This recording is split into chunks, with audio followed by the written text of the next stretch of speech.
શાસ્ત્રીજી મહારાજ એવા મહાપુરુષ હતા જેમણે પોતાના યુગમાં આવનાર મોટા મોટા માધાનતાઓનો વિશ્વાસ સંપાદિત કર્યો હતો. ત્રણ આચાર્યની પેઢીઓ સુધી વડતાલના સર્વે સર્વા વહીવટ કરતા રહી ચૂકેલા નિષ્કલંક જીવન સાથે સંસ્થાને વફાદાર ગોરધનદાસ કોઠારીનો વિશ્વાસ જીતવાનું કોઈને પણ આસાન નહોતું. તો એક દરજી અને અભણ પ્રાગજી ભગતને ગુરુ કરનાર શાસ્ત્રી યજ્ઞ પુરુષદાસ માટે સહેલું કેવી રીતે હોય? પરંતુ નિષ્કલંક જીવન અને નિષ્કલંક કાર્યશૈલીથી એમને માટે એ સહેલું બની ગયું.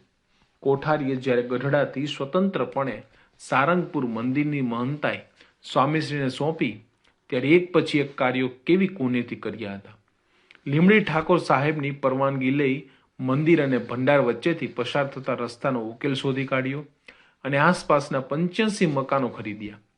3 થી 4 હજારની આવક ધરાવતા હનુમાન મંદિરની આવક છેક 22,000 સુધી પહોંચાડી તેનો વિકાસ કર્યો. સ્વામીશ્રીની આવી વિવિધ સેવાઓથી કેટલાક દ્વેષીઓએ કોઠારીની કાન ભંભીણી કરી ત્યારે એક વખત કોઠારી ખુશાલ ભગત સમક્ષ ગોરધનદાસ બોલી ઉઠ્યા હતા કે વડતાલના 2000 ત્યાગીઓમાં શાસ્ત્રી યજ્ઞ પુરુષદાસ જેવો સર્વ પ્રકારે સ્ત્રીધનનો ત્યાગી મેં જોયો નથી. તેની વાતો મને સાકરના કટકા જેવી મીઠી લાગે છે. પોતાના કાર્યમાં, પોતાના વ્યક્તિત્વમાં, પોતાના સિદ્ધાંતમાં વિશ્વાસ રાખવો અને બીજાને પણ દઢાવવો એ જ શાસ્ત્રીજી મહારાજની વિશેષતા હતી. વડતાલના મુખ્ય કોઠારીઓ કે જેમણે વડતાલ જેવી વિશાળ સંસ્થાના મોટા કારભાર કર્યા હતા ને સ્ત્રીધન સંબંધી નિયમોમાં ભીષ્મ સમાન હતા તેવા ધુરંધરો પણ સ્વામીશ્રીને પોતાનો વિશ્વાસ સમર્પિત કરી ચૂક્યા હતા. કોઠારી જેઠા ભગત કે જેઓ મુંબઈ, ગઢડા, વડોદરા, જૂનાગઢમાં કોઠારી પદે રહ્યા હતા, તો વળી કોઠારી પ્રભુદાસ કે જેમણે ગોમતી ફરતે સુંદર ઘાટ બંધાવ્યો ને તેમની કાર્યદક્ષતાને જોઈને ખુદ આચાર્ય મહારાજે એમની આરતી ઉતારી હતી, તો વળી કોઠારી બેચર ભગત જેઓ વડતાલમાં ગોરધનદાસ કોઠારીના હાથ નીચે કાર્ય કરતા એવા દિગ્ગજ કોઠારીઓ જીભાઈ, શંકર ભગત, છગન ભગત, ધોરી ભગત, લલ્લુ ભગત, આ બધા જ ધુરંધરોના હૈયાનો સ્વામીશ્રીએ કેવો વિશ્વાસ જીત્યો હશે કે સ્વામીશ્રી વડતાલથી નીકળ્યા તેના 6 માસની અંદર જ એ સૌ ધુરંધરો વડતાલ સંસ્થાનો ત્યાગ કરીને સ્વામીશ્રીના ઉપાસના કાર્યમાં સમર્પિત થઈ ગયા.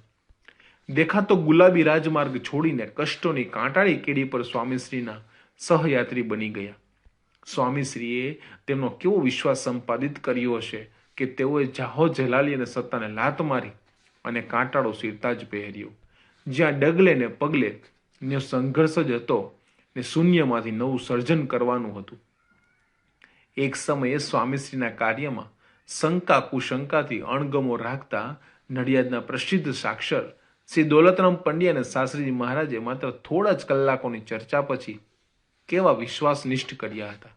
આવા તો કંઈક ધુરંધરોના હૈયે સ્વામીશ્રીએ પોતાના કાર્યમાં અને સિદ્ધાંતમાં વિશ્વાસ જન્માવ્યો હતો. એ જ હતી એમની આગવી વિશેષતા. સામાન્ય સંજોગોમાં નિર્ણયો લેવા અને વિકટ સંજોગોમાં સ્થિર મતિથી ત્વરિત નિર્ણયો લેવા તેમાં આસમાન જમીનનું અંતર હતું. શાસ્ત્રીજી મહારાજના જીવન કાર્યમાં કોઈ પણ સ્થિતિમાં સ્થિરમતી અને આગવી નિર્ણય શક્તિનું સતત દર્શન થાય છે.